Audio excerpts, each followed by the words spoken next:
ગુજરાત વિધાનસભામાં હોળી અને ધૂળેટીના તહેવારને લઈને તારીખ 1 માર્ચથી લઈને 8 માર્ચ સુધી એટલે કે એક સપ્તાહનું વેકેશનની જાહેરાત કરવામાં આવી છે. ધારાસભ્યો અને મંત્રીઓ પોતાના વિસ્તારમાં પ્રજા સાથે હોળી ઉજવી શકે તે માટે આ વેકેશન જાહેર કરવામાં આવ્યું છે. વિધાનસભાની કામગીરી બંધ રહેશે.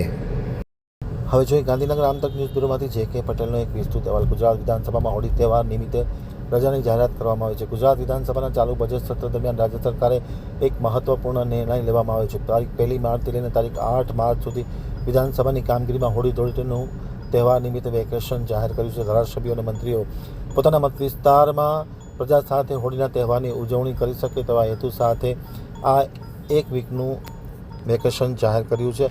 આ નિર્ણયને પગલે સચિવાલયના કામકાજમાં પણ તહેવારનો માહોલ જોવા મળશે.